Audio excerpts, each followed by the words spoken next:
Hey there, how's everybody doing this morning? I hope everybody's doing well and had a good day.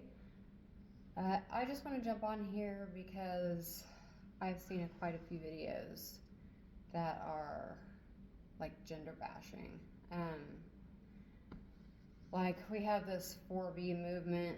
If you don't know what that is, I don't know the exact breakdown of it, but I know that it includes like women not wanting anything to do with men. Like they don't want to marry them, date them, be intimate. Um, they want nothing to do with them. And then you got the other side of the coin where we're red pilling and there's men that expect women to hit these high standards and expectations, or they deem them worthless. We're talking things about like body count and what you do for a living, and are you going to serve your man, and basically stuff like that. So I think that we're kind of like getting this all wrong, honestly. Um, I've had my fair share of bad relationships. They were toxic, they were no good. And I think that I chose those people because of my upbringing, because that's what I was used to, so that's what I deemed normal. Um, then, after my last relationship, I decided that um, you got a bad picker and you better do something totally different. So I decided the next guy that I was going to go out with was going to be totally different, and he was. And that's who I'm married to today. And he's a great guy. He's fantastic. Absolutely supportive of me and what I want to do. He never puts me down, no matter how crazy my ideas are. He's just a very loving, caring, kind person, and he's probably the best person I've ever met in my life. He not only wants to help me, he wants to help other people. He's just kind in general. Um, but that took me an awfully long time to find that kind of person. They're not out there everywhere to be seen. Uh, I think that we just have to do better when we're dating and learning who the other person is. Like, I know that we can get all swept up in the seduction or the chemistry that you have with the other person. That can be overwhelming, and you get into the relationship, and then later on, after you've attached to this person, you find out, oh my gosh, there's all these red flags. Now what do I do? I've been in this relationship for 5 years or 6 years or 10 years, whatever the case may be, and now you feel like you can't just leave. Trust me, you can. I don't care if it's been 1 year. I don't care if it's been 25 years. If that person is not being a good partner to you, you can leave. I watched a couple of different, and they were really longer, kind of chopped up videos, like who the heck did I marry, and I think the other one was how my 20-year marriage went wrong one night. And one of them was told from the perspective of the female, the other one the male in the relationship. And so they're talking about the whole relationship, and these relationships were long relationships for these people, they're marriages for these people, and they're talking about it, but then they're peppering in like compliments towards the person, like um, he would do this for me, or she would do that for me, or we had a really great time doing this or doing that. But the vast majority of these stories were red flags all over the place. So they weren't paying attention to those red flags. They were brushing them away and not paying attention, and that's why they got stuck in the relationship they got stuck in, because they were not paying attention. They were letting their feelings for that person and who they want that person to be to override what was best for them. And I think that's what a lot of us do. I think that we need to take our time when we start dating and get to know that person and ask them all kinds of questions and know a lot of things about them.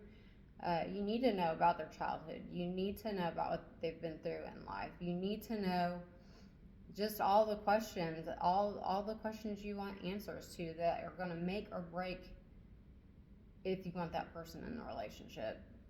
Because everybody has deal breakers.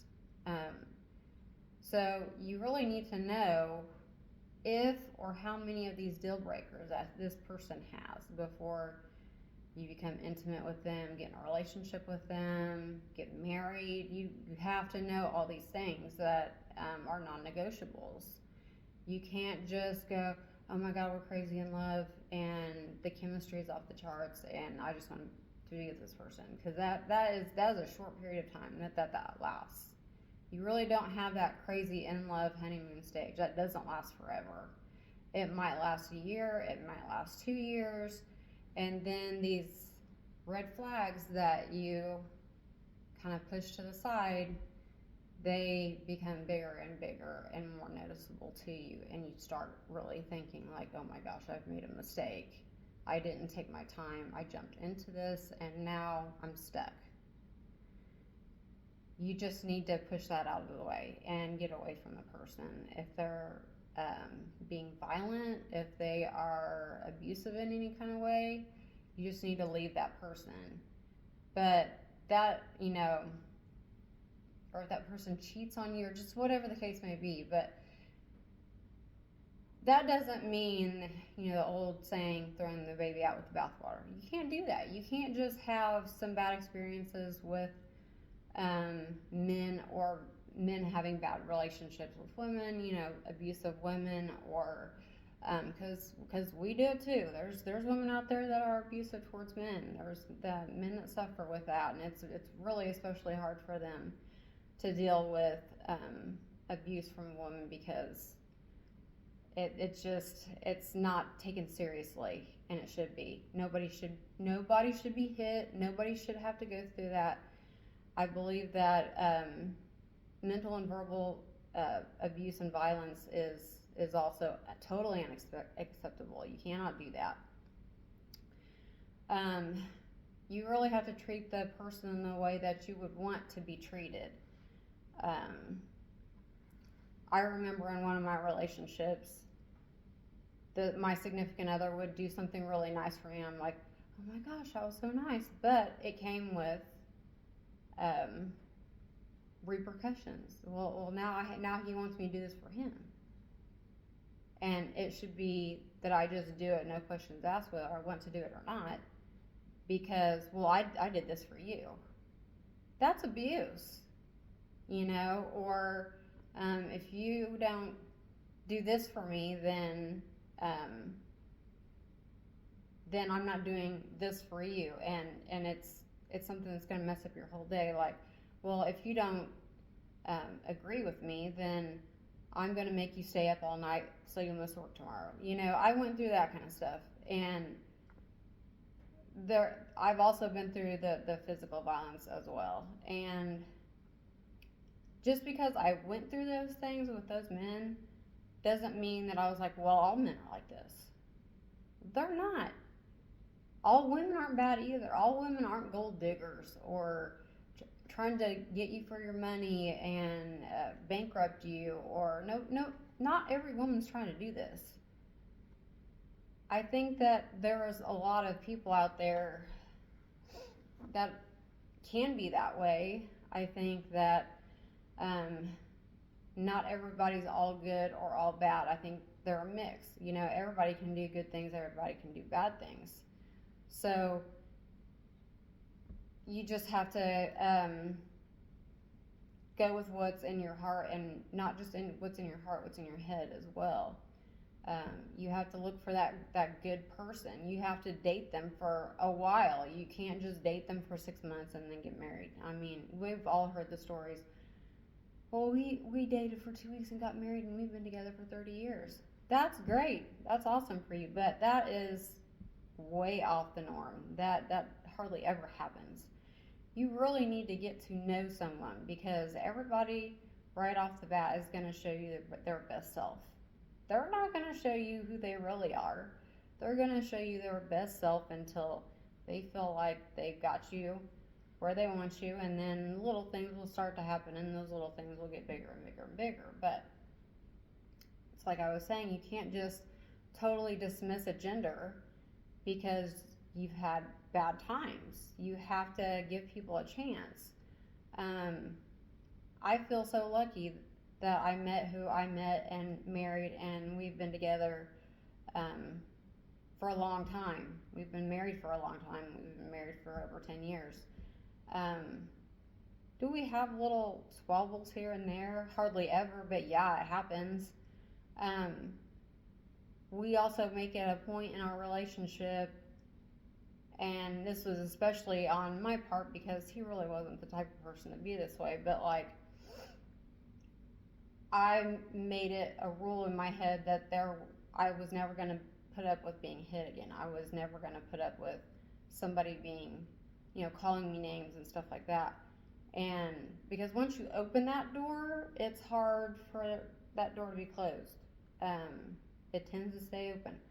So no matter how upset I might be at my husband, I never went over that line. Like, we've never called each other names. We've never, it's hardly ever happened that we raised our voice at each other. We just try to have an adult conversation. And you can do it too. You can calm yourself. You have control over yourself, your body. A lot of people say, "Oh, I lost control." You have control. You can do this. You have to treat that person the way you want to be treated, and if they're not treating you the same way back, then it's time to go. It's time to find somebody else. Or if you just really don't care about having a relationship at all, you just don't care about it, you don't want one, it's not something that's in your mind space, it's okay to not date. It's okay to be on your own. I'm an only child. I'm fine with being on my own.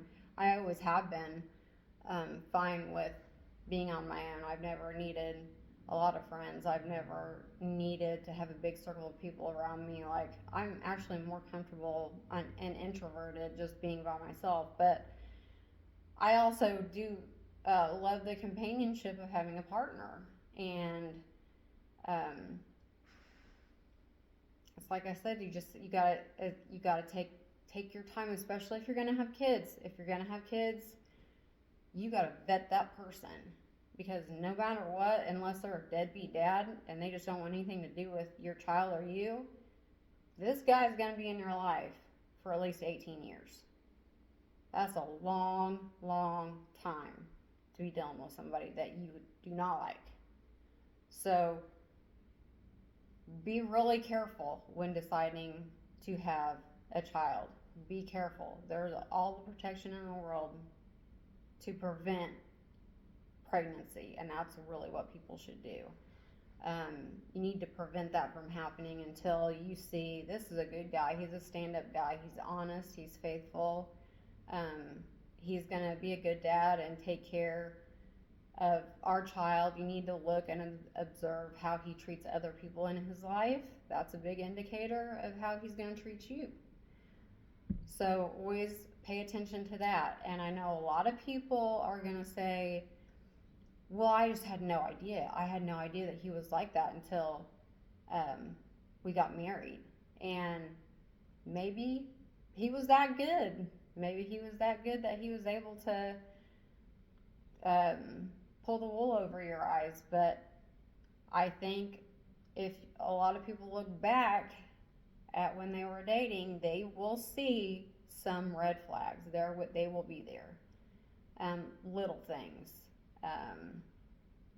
Say, oh yeah, well, he was rude then to that person, or he said that he didn't have time to help me with something, or well, there was that one time that he pushed me. No, those are all red flags. And I'm not saying people shouldn't have some differences. You're going to have differences. You know, there's things that I like that my husband doesn't like. There's stuff that my husband likes that I don't care about. But um, that doesn't mean that they're a bad person. Um, but if they're doing things that hurt you, they know they're doing things that hurt you. No matter what a person says, female, male. Oh, well, I'm sorry, I didn't mean to hurt you.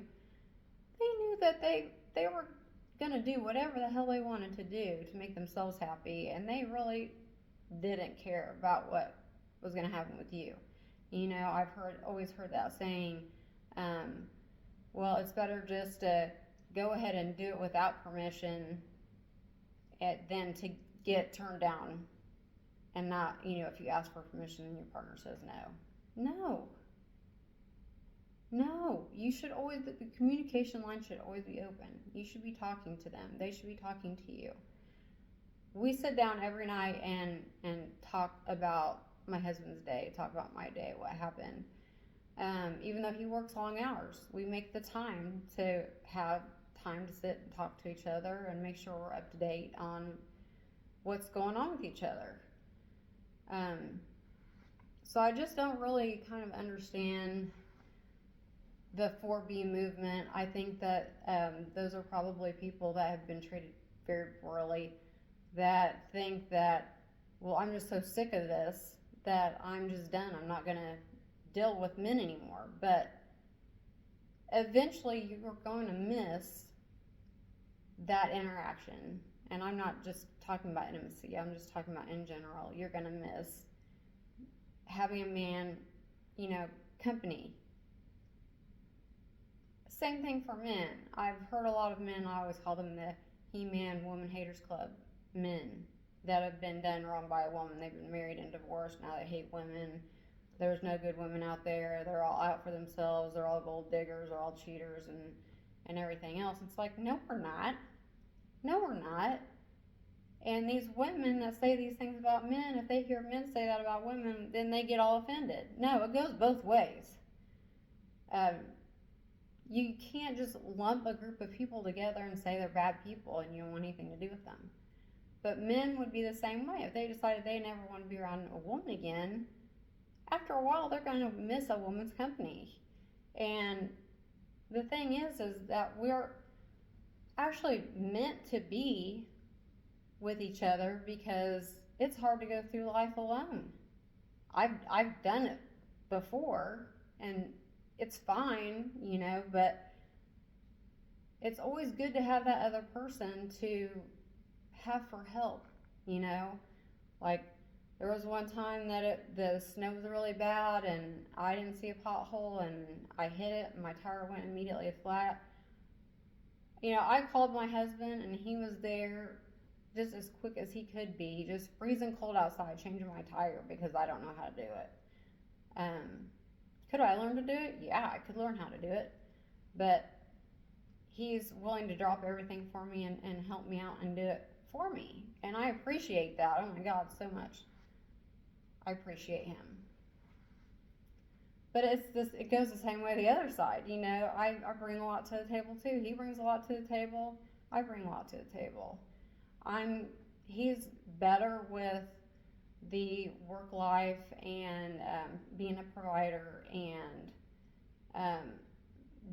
just doing the physical labor parts of our marriage. And I bring to the table, I know that it's a trad wife thing, but I enjoy it. I am the primary parent for our son because my husband works long hours, so I'm the one that's giving the baths and doing the homework and doing the workbooks and making sure that he brushes his teeth and gets his PJs on, and I'm the one that's doing that and the cooking and the cleaning and the laundry, and it's a 24/7 job. It really is being a stay-at-home mom. But I don't think that if either one of us didn't have the other, we couldn't have this life. We couldn't do this. If he was If he didn't have me, then who's going to take care of the house and make sure that he comes home to a decent environment and a happy environment? Because if he's had a bad day, I want him to come home to a nice, clean, happy environment with a wife that wants to talk to him about it. And the same thing goes with me. You know, I wouldn't be able to stay at home and, which I've always wanted to be the primary parent, you know, the one that does all the stuff, the parent stuff with the kids. I'm not going to say raise him, because I'm definitely not the only one that raises him. My husband does help me raise him. But the primary caregiver, I've always wanted to, I love to cook, you know, I don't mind cleaning, I don't mind laundry, I enjoy those kind of things. So I wouldn't be able to have the life I have and do the things I want to do. If I didn't have him, I would have to go out and work and make a living, and then it's like twice the work, you know. A lot of women are going to understand this. You have to go out to work, and then you have to come home, and then on top of that, you're dealing with the kids, and you're trying to keep the house up, and you're cooking for your family, and so it's double the stress. And why would you want that? Why would you want double the stress? I don't want double the stress. I want a teammate. I want a partnership. I want somebody who I love that loves me back. I want somebody I can trust.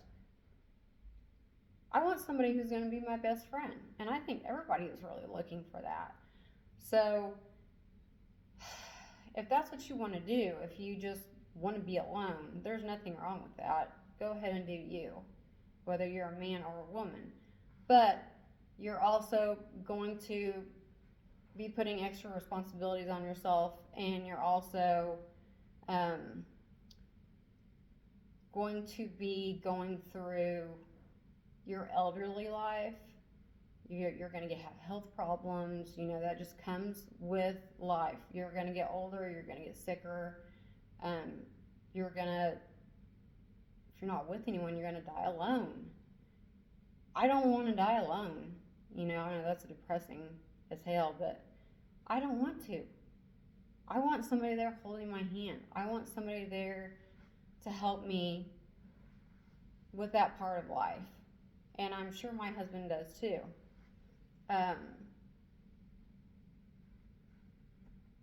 So it's just about having a life partner that helps you get through it.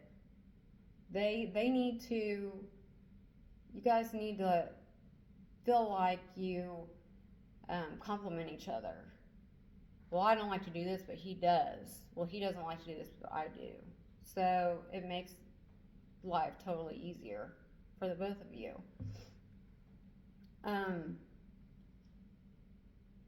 I could probably be alone and be okay. It's just I don't want to. I don't want to be alone. I don't want to go through the latter part of my years, especially alone. You want that emotional support. You want that love. You want that person there with you. You want that person that you've been with for so long that knows you inside and out, everything about you, and good, bad, and ugly, and still loves you and is still there. You don't want to be alone. You know, nobody's visiting you, nobody's coming to see you. You're just lonely. I think no matter how much of an introvert that you are, you can still get lonely. I'm an introvert. I'm totally fine being on my own and not having something to do every day, or somebody to go visit with or hang out with every day. I'm fine with that. But on the other hand, that doesn't mean that I don't ever get lonely. I do. It's a natural human emotion to, if you don't have that significant other, that you feel lonely from time to time. So I guess what I'm really getting down to is you need to take your time finding that person, that partner, no matter how long it takes. And try to find that person. I'm not saying you can't find that person in a bar or club, but try to find people outside of those areas. Whether it's church, whether you go to church, whether it's school, or you're in college, or I met my husband at work. I know that's frowned upon with a lot of people, but that's where I found my husband, was at work. And get to know them for a good long while before you make that next step.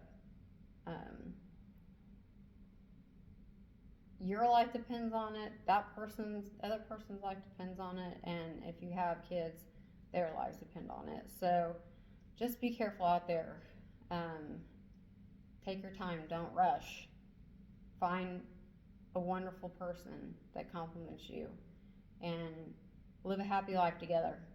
And that's all I have to say today. And I hope everybody has a great rest of the day. Bye.